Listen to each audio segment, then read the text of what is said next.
No programa de hoje, eu vou conversar com Miguel Moraes Martins II, CEO da Gediz Energia. Tudo bom, Miguel?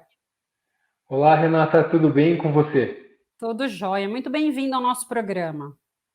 Obrigado, Renata. Eu que agradeço a oportunidade, né, de estar aqui com você conversando sobre um tema tão importante como geração de energia fotovoltaica.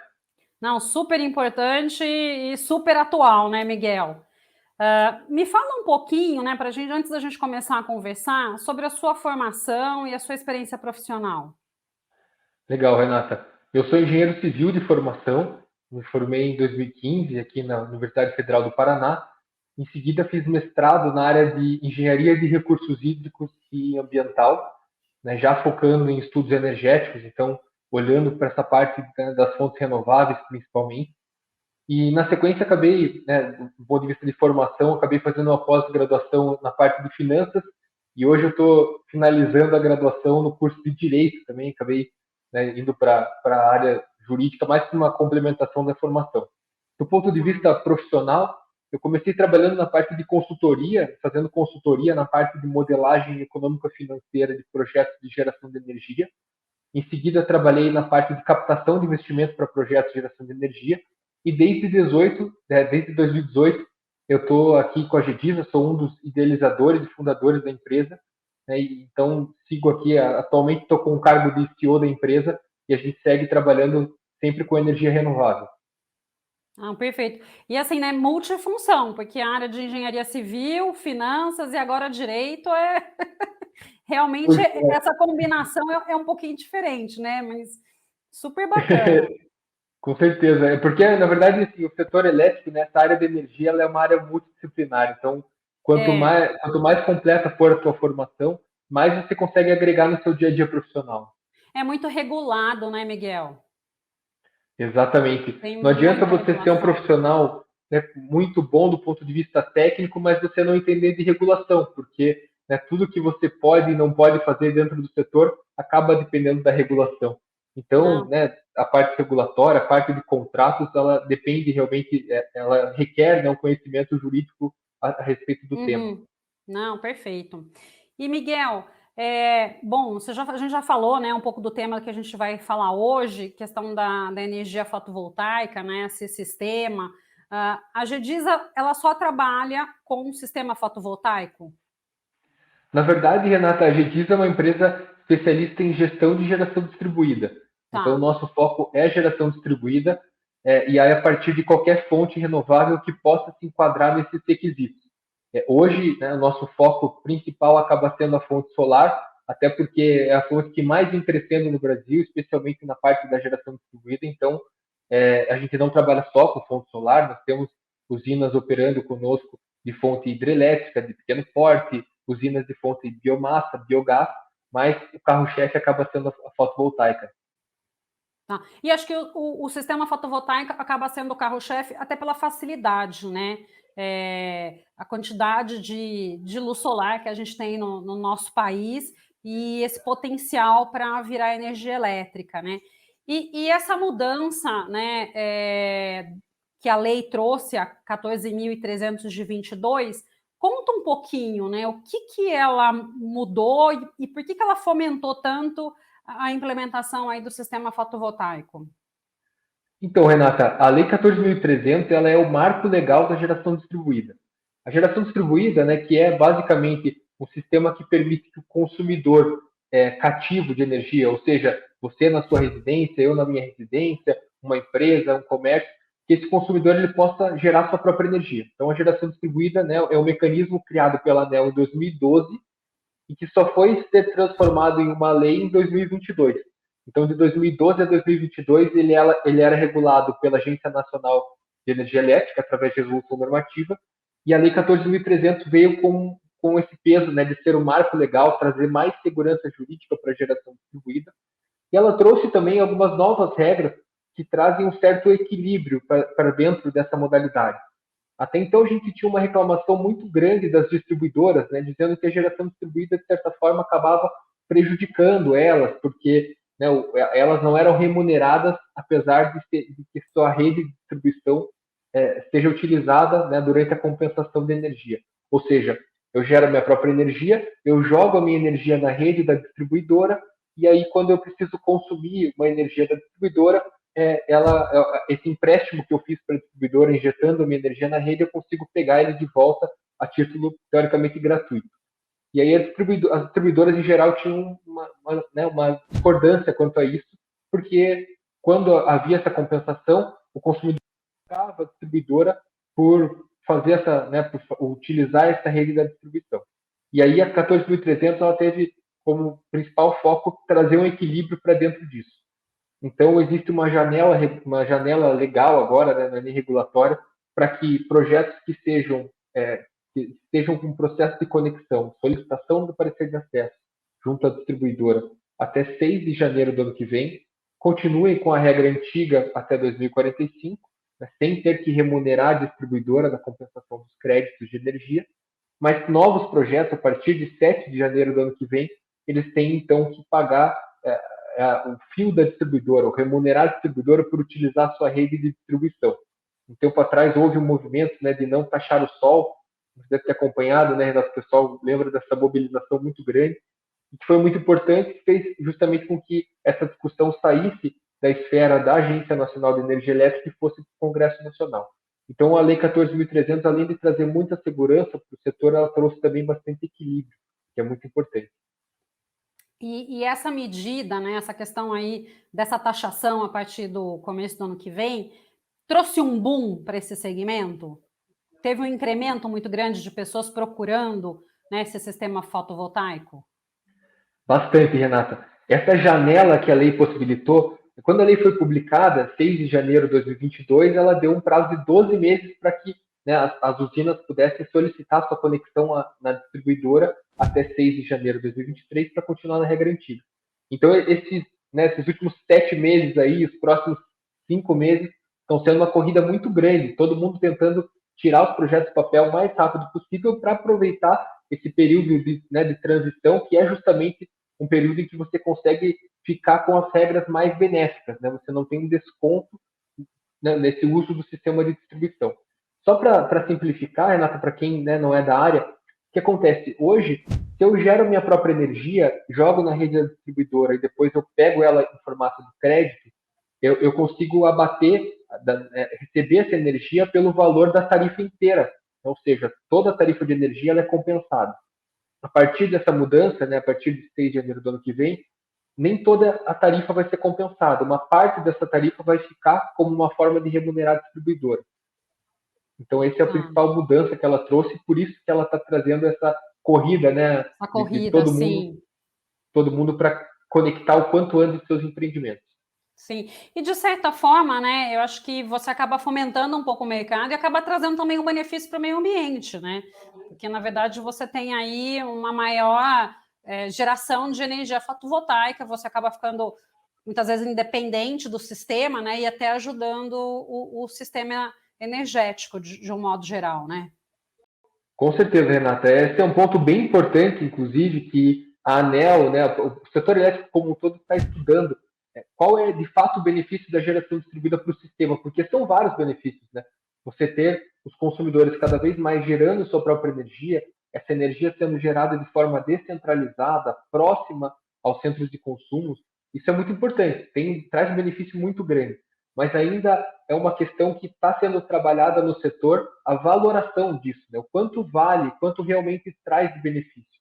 Então, nós estamos acompanhando, né, vendo a movimentação da EPE, Empresa de Pesquisa Energética, a própria ANEEL, para trazerem um pouco mais de números em relação a isso, né, de quanto é o benefício. A gente sabe que são vários benefícios, mas agora o desafio é quantificar isso e trazer esse né? número para a realidade. Exatamente. Não, perfeito. Ô, Miguel, e fala um pouquinho, né? Porque eu acho que todo mundo que tem o interesse, de repente, em adotar um sistema como esse, na verdade, faz conta para ver se vale a pena eu implementar isso, né, na minha residência, na minha fábrica, onde eu trabalho, em relação ao custo do investimento e esse benefício que vai ser gerado, né? O prazo de retorno aí do investimento. Mais ou menos, tá? Ordem de grandeza. Como que seria, em quanto tempo seria esse retorno do investimento? Perfeito, Renata. Primeiro, acho importante destacar que existem, né, diferentes modalidades na geração distribuída. Uma delas, como você comentou, que a gente vinha falando já, né, de eu instalar placa solar na minha residência ou no meu escritório, por exemplo. Essa é uma modalidade chamada de autoconsumo. Nessa modalidade, obviamente que depende muito de onde, né, essa unidade consumidora, onde esse empreendimento vai estar localizado, porque o Brasil, com as suas dimensões continentais, acaba tendo potenciais solares muito diferentes, né? Então, uma placa solar instalada, por exemplo, em Minas Gerais, no norte de Minas Gerais ou na Bahia, acaba tendo um potencial muito maior do que instalada aqui em Curitiba, de onde eu falo, por exemplo, que tem um Sim. potencial relativamente baixo. Mas o que a gente acompanha é que isso fica em torno de uns 5, 6 anos, né, um tempo de retorno para esse tipo de investimento.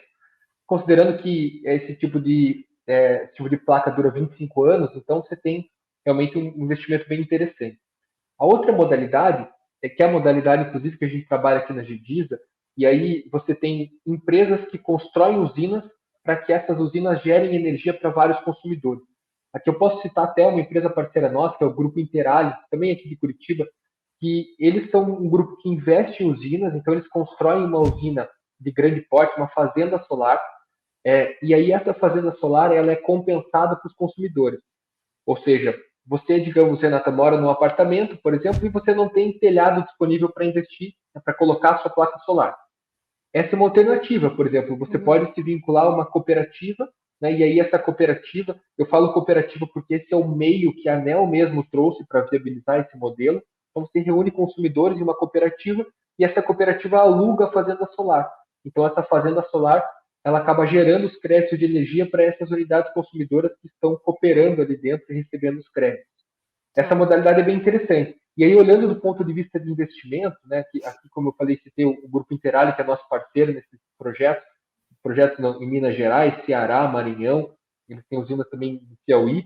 Esse tipo de investimento acaba tendo um retorno ali por volta de uns 8 anos, 7, 8 anos de prazo de retorno, um pouquinho maior do que na modalidade de autoconsumo. Essa modalidade que eu comentei é a modalidade de geração compartilhada, que acaba Uhum. tendo, né, uma saída interessante para quem ou não tem viabilidade técnica, né, ou não tem telhado, ou realmente não tem viabilidade financeira, não tem, né, o recurso para fazer o investimento no seu próprio sistema. Você consegue participar de um mecanismo, né, como essa cooperativa, por exemplo, e receber os créditos por meio dela. Sim, perfeito, muito bacana. E acho que também é importante mencionar, né, que muitas vezes, vamos supor, eu sou dono de uma pequena indústria e tenho um bom telhado para colocar essas placas fotovoltaicas, né? De repente eu posso até compensar o gasto de energia da minha residência, né? Então Perfeito. você também tem essas vantagens, né? Vamos supor, quem tem mais de uma residência de repente, né, dentro da mesma companhia de energia elétrica, né, então não pode ser Estado de São Paulo e de repente Sul, ou mesmo dentro do Estado de São Paulo a gente tem às vezes uma variedade, né, das companhias, mas sendo dentro da mesma, você pode fazer essa compensação, e isso também é muito interessante, né? Com certeza, Renata. Inclusive, essa é a terceira que é o consumo remoto, em que você tem um único consumidor, o mesmo CPF ou CNPJ, com várias unidades consumidoras, né? Então é o mesmo cliente da concessionária, digamos assim, que tem várias unidades, uma indústria e um apartamento, por exemplo. Você gera energia na tua indústria, você pode compensar para a própria indústria e para o seu apartamento, Tá. usando a rede da distribuidora para fazer isso.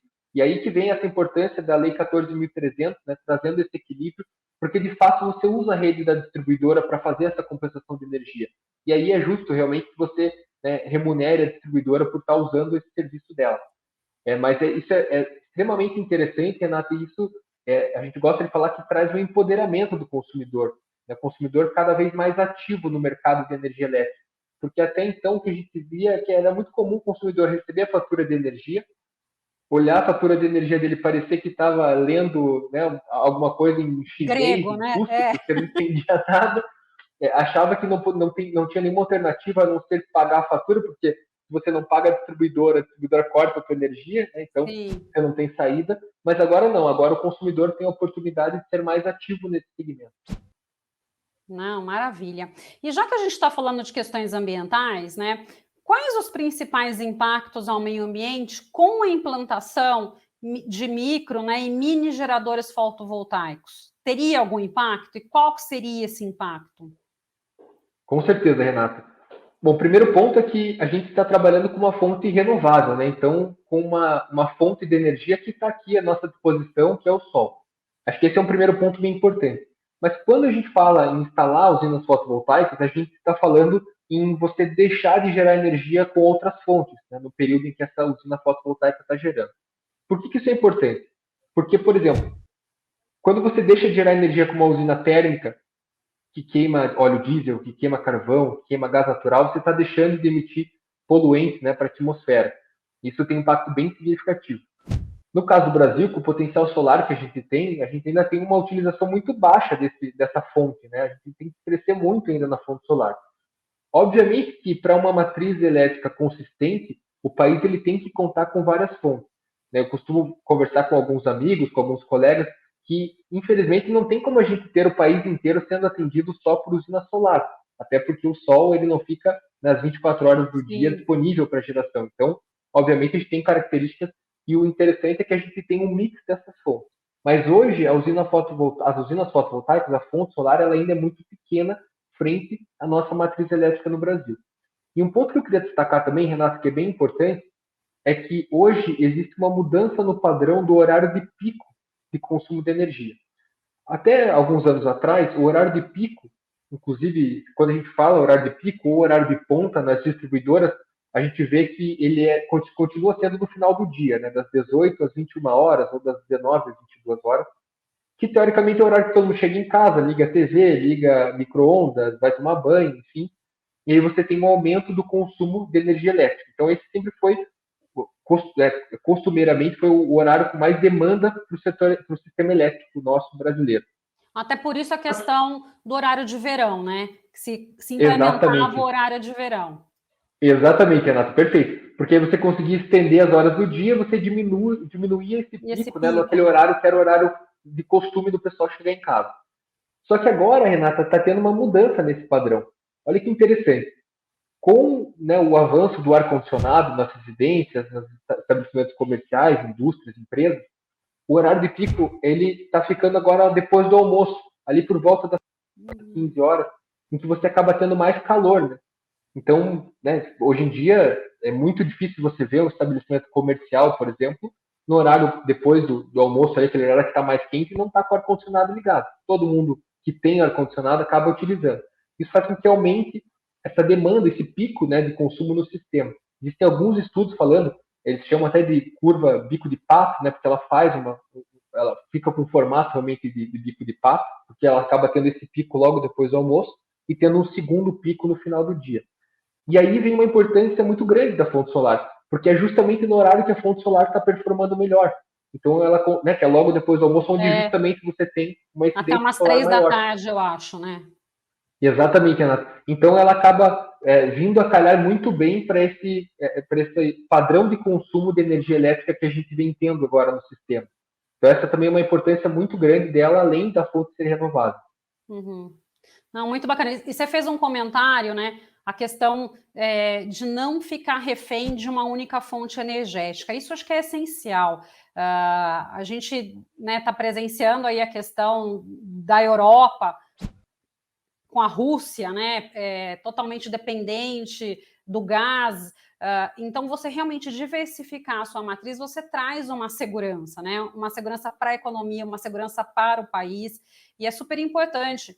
E, pelo menos em outros países, a gente até vê, né, o semáforo, tudo com aquela plaquinha fotovoltaica, né? Justamente também para ficar aí de uma forma independente, com um custo, né? Não sei se seria praticamente zero ou não, mas aquela iluminação que você tem na rua, você já a própria placa já provém essa iluminação. Então, realmente, acho que é super importante, né, para o país você ter essa diversificação das fontes de energia. Exatamente, Renata. Até mais próximo ainda o exemplo nosso aqui do Brasil. Né? Ano passado nós tivemos a maior estiagem dos últimos 100 anos praticamente, Sim. E a gente sofreu bastante. Né? Então, tanto aqui, por exemplo, no caso do estado do Paraná, a gente ficou 2 anos num rodízio de água, né, da Sanepar. Então, só para ter uma noção do quanto isso é prejudicial. Agora, isso a gente está falando de abastecimento de água. Mas no setor elétrico, a gente acabou tendo também um momento muito complicado, né? A gente chegou a ter uma bandeira de escassez hídrica, que era a famosa bandeira preta, que trouxe um aumento muito grande no Sim. valor da tarifa de energia, justamente porque hoje, embora a gente esteja no processo de transição, mas hoje o nosso setor elétrico ele é muito dependente da fonte hidrelétrica. E aí a gente acaba tendo, né, assim, uma situação em que não são construídas mais grandes usinas com grandes reservatórios, por questões ambientais, e aí, ao mesmo tempo, a gente acaba continua construindo, né, usinas de grande porte hidrelétricas, mas sem reservatório. Então, você acaba ficando dependente dessa chuva, né, da hidrologia, né, do país. Uhum. Isso traz um risco muito grande. Então, realmente, o melhor caminho é a diversificação da É matriz. diversificar, Quanto menos a gente depender de uma única fonte, melhor, né, Renata? Ainda mais se a gente conseguir fazer isso através do nosso potencial energético brasileiro, que é muito rico. A gente tem né, a fonte solar disponível, a fonte eólica, a fonte hidrelétrica também, que é muito importante, a fonte de biomassa, a fonte de biogás, você consegue gerar energia através de dejetos, né, em aterro sanitário. Com a Uhum. biomassa, você consegue gerar energia através do bagaço de cana, do cavaco de madeira. Então, assim, a gente tem um país extremamente rico Rico. naturalmente, que traz a possibilidade de diversificar cada vez mais a nossa matriz. É diversificar a matriz ainda numa linha limpa, né? Porque você até falou da questão agora hídrica. Se a gente pegar o governo do Fernando Henrique Cardoso, a gente teve um apagão, né? Eu me recordo muito a questão de energia, né? Tinha todo uma economia que se estava fazer, né? Aquele O risco racionamento, né? De um apagão nacional e tudo mais, e muito também por questões de crise hídrica e porque a gente não tinha uma diversificação da matriz. E uma das questões que eu vejo também das hidrelétricas, você gera, sim, uma grande quantidade de energia, mas na distribuição você perde muito, né? Então, muitas vezes você gera, mas longe da onde você tem a maior utilização. Então, quando você diversifica por essas fontes que você está mencionando, você consegue ter uma geração muito mais próximo da onde eu preciso e não peco nesse caminho da distribuição. E a gente não suja a matriz, porque, inclusive, naquela época do apagão, se mencionava muito, né? Estavam se ligando às termoelétricas, e muitas termoelétricas a carvão, a gás, e daí tinha discussão, mas vai sujar a matriz energética brasileira, que é uma matriz, né, basicamente limpa, na hidrelétrica e tudo mais. Então, eu acho que são pontos assim, super importantes. A gente diversificar a nossa matriz, né? Você otimiza, acredito eu, e traz um benefício, né, para todo mundo e para o meio ambiente. Então, realmente, aí são questões para a gente ponderar e incentivar, né, Miguel? Com certeza, Renata. Estou totalmente de acordo com você, e é justamente isso. A gente tem que diversificar a matriz, até porque existem vários estudos acadêmicos nesse sentido, as fontes acabam sendo complementares, né? Então, você pega, por exemplo, a geração eólica no Nordeste, ela acaba tendo uma complementaridade com a geração hidrelétrica.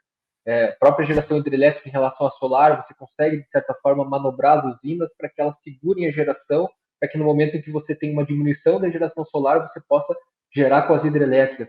Então, esse é um trabalho muito importante e acho que a gente tem que caminhar nesse sentido.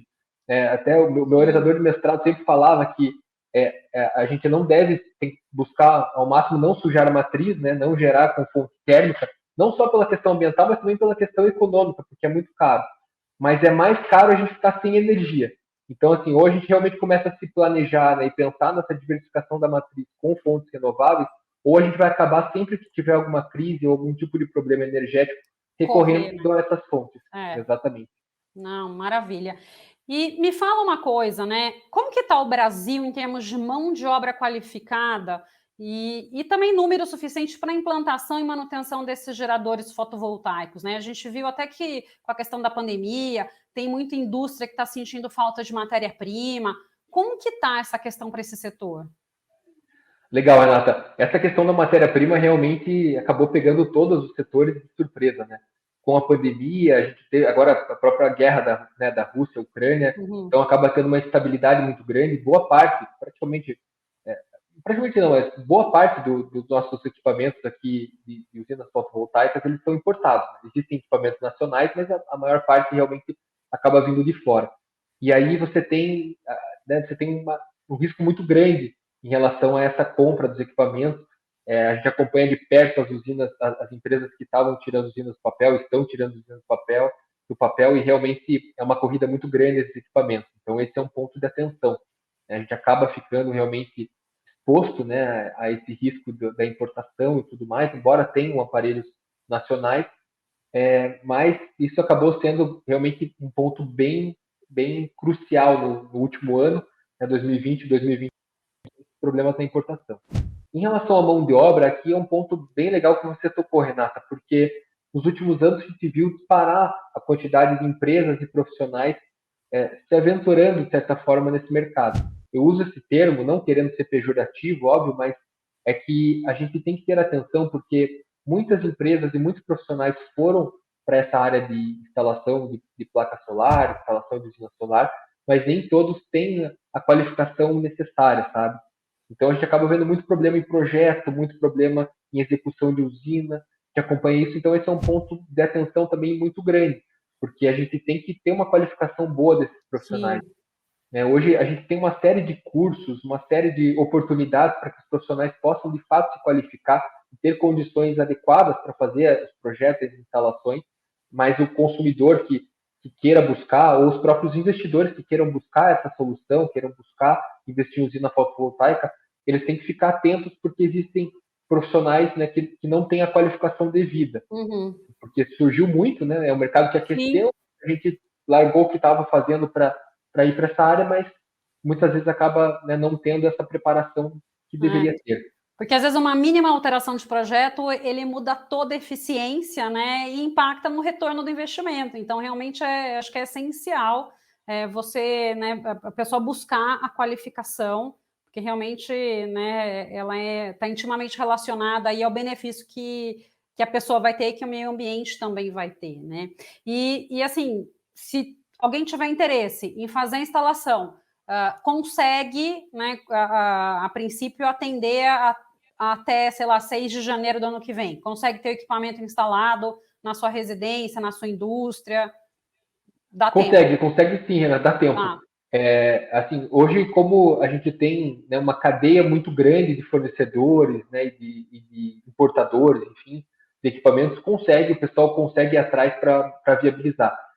E outro ponto importante, Renata, é que mesmo tendo essa janela, né, do 6 de janeiro, depois de 6 de janeiro de 2023, obviamente que o retorno do investimento ele vai ser um pouquinho menor, menor, né, né? do que Mas não que não agora. vale a pena, né?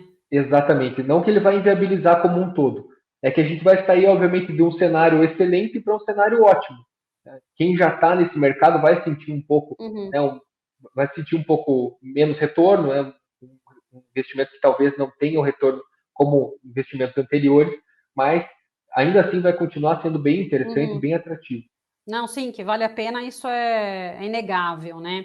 E, Miguel, me fala um pouquinho, né, assim, o que você acha que, em termos de legislação, ainda o Brasil precisaria melhorar para esse setor? Legal. A Lei 14.300 foi um avanço muito grande, né? Ela trouxe bastante segurança jurídica para a geração distribuída, para mini e microgeração, e para a fonte solar, né, de certa forma, porque boa parte da fonte solar está na micro e mini geração. O que falta em relação à Lei 14.300, falta ainda a ANEEL trazer algumas regras e alguns procedimentos que estão previstos na lei, mas que não foram ainda para frente em relação a esse posicionamento da agência. A ANEEL tinha 180 dias a partir da publicação da lei para colocar essas regras, né, numa resolução e trazer essa maior segurança ainda para os, né, players do setor. Mas isso acabou não acontecendo, a ANEEL está atrasada, então esse é um ponto, assim, um ponto chave, né, que é você ter uma previsão na lei, mas você não saber como vai funcionar isso na prática, acaba sendo prejudicial. Então esse é um aspecto. A Lei 14.300 ela falta ainda dela a partir das resoluções do posicionamento da ANEEL. Mas também tem um outro ponto, né, bem bacana no setor, que é o projeto de lei 414, que é a modernização do setor elétrico, Renato, que traz assuntos bem importantes. Abertura do mercado livre para consumidores menores, traz a separação de lastro-energia, traz uma série de aspectos que vêm sendo discutidos desde 2016, 2015, 2016, e que até então demoraram para avançar, né, num texto legislativo, num projeto de lei, e que agora parece que está caminhando bem lá no Congresso Nacional. Esse projeto de lei 414 vai trazer melhorias bem importantes para o setor como um todo. E aí vão beneficiar o solar também não só a fonte solar da mini e microgeração, mas também a fonte solar de grande porte, né? As usinas grandes, usinas fotovoltaicas de 300, 400 megawatts que estão sendo construídas. Uhum. A abertura do Mercado Livre para pequenos também vai ser uma mudança grande, que eu acho que também é importante, né? Eu acho que traz mais competitividade para o mercado de um modo geral, né? Com certeza, Renata. A gente até, aqui na GDIS, a gente trabalha com geração distribuída. Uma pergunta que a gente sempre escuta é, pô, mas a abertura do Mercado Livre não vai ser ruim para vocês? Não vai ser um empecilho, um rival? Não, na verdade vai ser muito bom, porque a abertura do mercado, no nosso entendimento, e pelo menos o que a gente vem acompanhando das discussões e das projeções, é que ela não vai destruir a geração distribuída, mas ela vai trazer uma outra alternativa. E quando você tem um mercado que está abrindo, né, que ele está expandindo e ele está trazendo mais players, mais gente para dentro desse mercado, isso sempre é produtivo, né? Sempre é muito bom para todos os lados. Então a gente apoia bastante esse projeto de lei e acredita que essa abertura do Mercado Livre e os outros aspectos que esse projeto de modernização trazem, eles vão ser muito benéficos para o setor e para o país.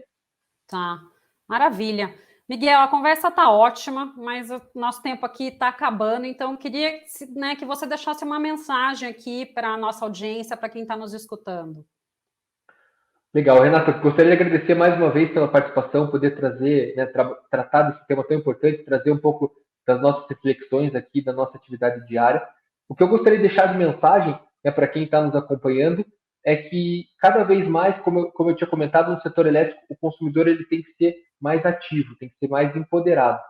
Chega de pagar a fatura de energia, tem que saber o que está escrito lá dentro, né, só pagar para não ter a energia cortada.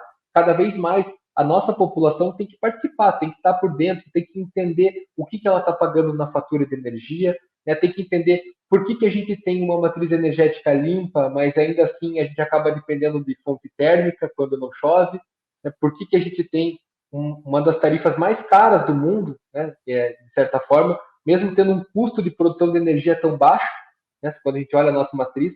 Então, é sempre importante que o consumidor olhe para o setor e queira cada vez mais participar. Não, Miguel, maravilha. Muito obrigada pela sua participação no programa de hoje. Eu que agradeço, Renata. Maravilha. No programa de hoje, eu conversei com Miguel Moraes Martins II, CEO da GDIS Energia. Muito obrigado a você que nos prestigiou até aqui. Deixe seu like e se inscreva no nosso canal. E compartilhe. Nos vemos na próxima semana.